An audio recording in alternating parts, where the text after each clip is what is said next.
Sahabat Fresh Juice, sesaat lagi kita akan mendengarkan Fresh Juice Minggu 10 September 2023 bersama Romo Siprianus Tukan SSCC dari Palangka Raya.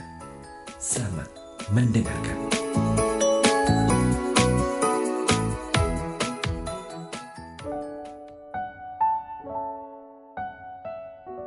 Para ibu dan bapak, teman-teman muda, anak-anak yang terkasih, para pendengar setia Daily Fresh Juice dimanapun saudara-saudari berada, opa dan oma, yang putri, yang kakung, kita semua yang sungguh bersuka cita.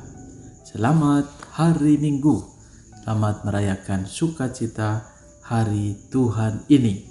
Kita bersyukur untuk hari ini, tanggal 10 September tahun 2023. Bacaan kitab suci diambil dari Injil Matius bab 18 ayat 15 sampai 20. Mari kita siapkan hati kita untuk mendengarkan sabda Tuhan. Tuhan bersamamu dan bersama rohmu. Injil suci menurut Matius. Dimuliakanlah Tuhan. Sekali peristiwa, Yesus berkata kepada murid-muridnya, "Apabila saudaramu berbuat dosa, tegurlah dia di bawah 4 mata. Jika ia mendengarkan nasihatmu, engkau telah mendapatnya kembali. Jika ia tidak mendengarkan engkau, bawalah seorang atau 2 orang lain, supaya atas keterangan 2 atau 3 orang saksi, perkara itu tidak disangsikan. Jika ia tidak mau mendengarkan mereka, sampaikanlah soalnya kepada jemaat. Dan jika ia tidak mau juga mendengarkan jemaat, pandanglah dia sebagai orang yang tidak mengenal Allah atau seorang pemungut cukai. Sesungguhnya aku berkata kepadamu, apa yang kamu ikat di dunia ini akan terikat di surga, dan apa yang kamu lepaskan di dunia ini akan terlepas di surga. Lagi pula aku berkata kepadamu, jika 2 orang dari antara kamu di dunia ini sepakat meminta apapun juga, permintaan mereka itu akan dikabulkan oleh Bapa-Ku yang di surga.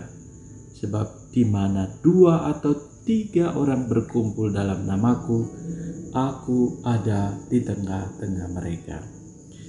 Demikianlah sabda Tuhan.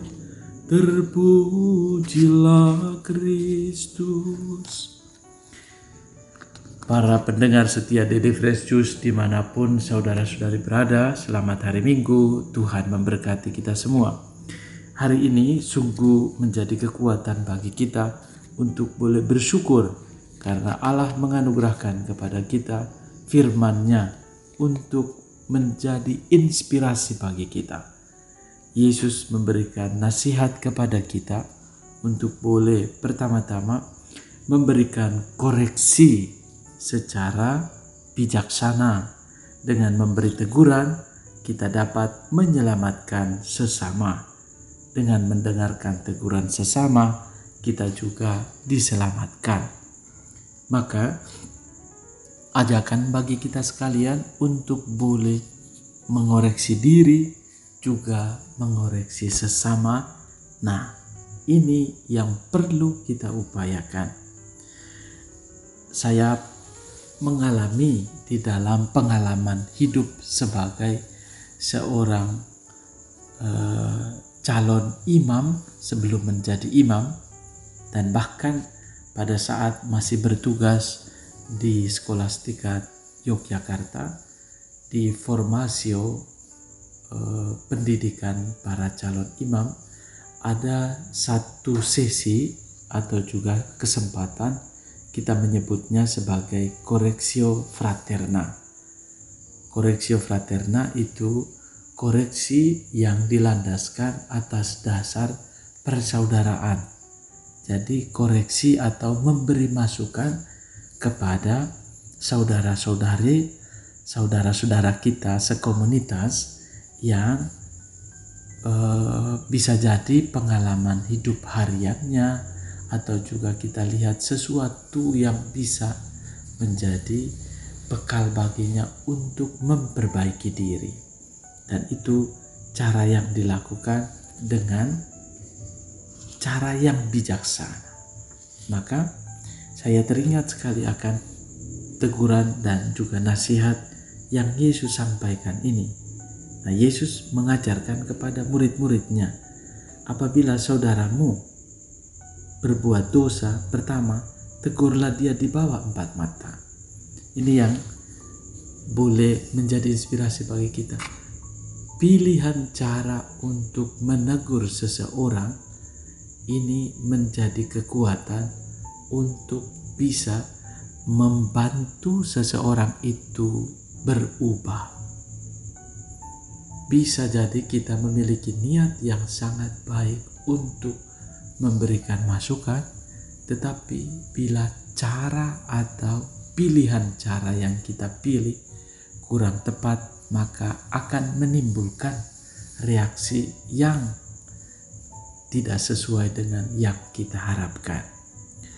Maka bagi saya juga inspirasi dari Yesus sendiri yang mengajak kita, pertama, tegurlah dia di bawah 4 mata. Ini adalah salah satu pilihan cara. Dan Yesus katakan, yang kedua, jika ia mendengarkan nasihatmu, engkau telah mendapatnya kembali. Dan lihatlah, Yesus tidak kehilangan akal. Dia memberbicara jalan lain. Jika ia tidak mendengarkan engkau, bawalah seorang atau 2 orang lain, supaya atas keterangan 2 atau 3 orang saksi, perkara itu tidak disangsikan. Yesus juga mengajarkan kepada kita untuk memiliki pilihan cara yang lain juga. Atau dengan kata lain, kita menemukan pilihan cara yang bijaksana, sehingga maksud dan tujuan dari koreksio kita itu bisa diterima. Dan ajakan bagi kita pada saat kita mengoreksi seseorang, itu juga adalah bagian dari panggilan kita untuk menjadi pembawa sukacita atau keselamatan bagi orang lain. Karena di dalam ungkapan Yehezkiel sendiri, jika engkau memperingatkan orang jahat itu supaya ia bertobat dari hidupnya, tetapi ia tidak mau bertobat, ia akan mati dalam kesalahannya. Tetapi engkau telah menyelamatkan nyawamu.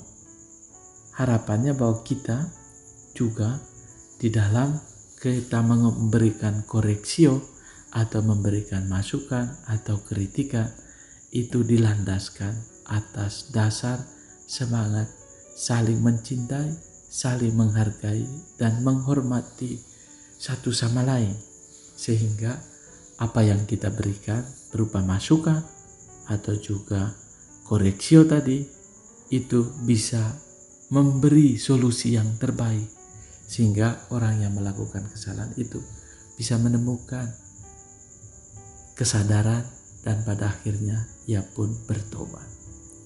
Maka boleh menjadi kesempatan bagi kita untuk merenungkan firman ini. Pertama-tama, Yesus mendidik para muridnya, mendidik kita sekalian untuk pertama punya tanggung jawab moral terhadap orang lain sebagai wujud cinta sesama, cinta kepada orang lain, kepada sesama.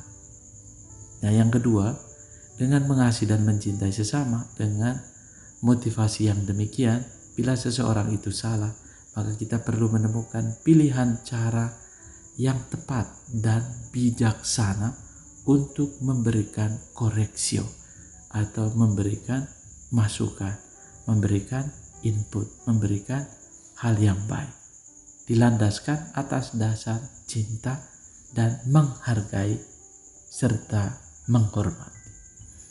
Karena kalau tidak, seringkali pilihan cara yang kita pilih itu kalau keliru, maka yang ada adalah membela diri, mempertahankan diri. Maka kita diajak sungguh untuk boleh menyadari ini, karena di zaman sekarang tidak mudah ya untuk mengkritik atau juga memberikan masukan, atau bahkan sebaliknya, orang yang diberi masukan juga bisa jadi tidak menerima hal itu. Maka yang ketiga yang boleh kita renungkan adalah Kita yang diberi masukan pun boleh tadi pertama-tama menyadari bahwa dengan penuh kerendahan hati melihat apakah saya keliru atau kurang tepat, dan dengan penuh kerendahan hati memiliki semangat kerendahan hati untuk menerima kesalahan itu dan pada akhirnya mengalami pertobatan. Ajakan bagi kita untuk sungguh-sungguh mengasihi dan melakukannya itu dengan tindakan dan juga kebijaksanaan. Memberikan teguran kepada sesama, lakukanlah itu di dalam kasih dan juga bijaksana, sebagaimana diajarkan oleh Yesus di dalam Injil hari ini. Dengan berbagai macam pilihan-pilihan cara yang kita pilih, harapannya agar dengan masukan, koreksi kita mengantar orang sampai pada pertobatan yang sejati. Semoga dengan rahmat Tuhan ini kita mampu menjadikan hidup kita berarti dan bermakna bagi banyak orang. Allah yang Maha Rahim memberikan kekuatan bagi kita sekalian, juga meneguhkan kita untuk semakin menyadari bahwa kita punya tanggung jawab untuk memberikan masukan atas dasar kasih kepada orang lain, namun juga dengan penuh kerendahan hati belajar untuk menerima masukan dan juga kritikan dari orang lain. Kita juga boleh belajar rendah hati seperti Kristus sendiri. Juga semoga kebijaksanaan yang kita terima dan diajarkan oleh Yesus sendiri juga menjadi teladan kita di dalam hidup harian kita.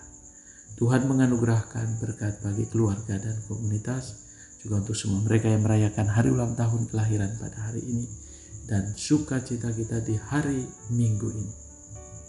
Tuhan memberkatimu, keluarga dan komunitas, Bapa, Putra, dan Roh Kudus. Amin. Salam Fresh Juice. Sahabat Fresh Juice, kita baru saja mendengarkan Fresh Juice Minggu 10 September 2023. Terima kasih kepada Romo Siprianus Tukan untuk renungannya pada hari ini. Sampai berjumpa kembali dalam Fresh Juice edisi selanjutnya. Tetap semangat, jaga kesehatan, dan salam Fresh Juice.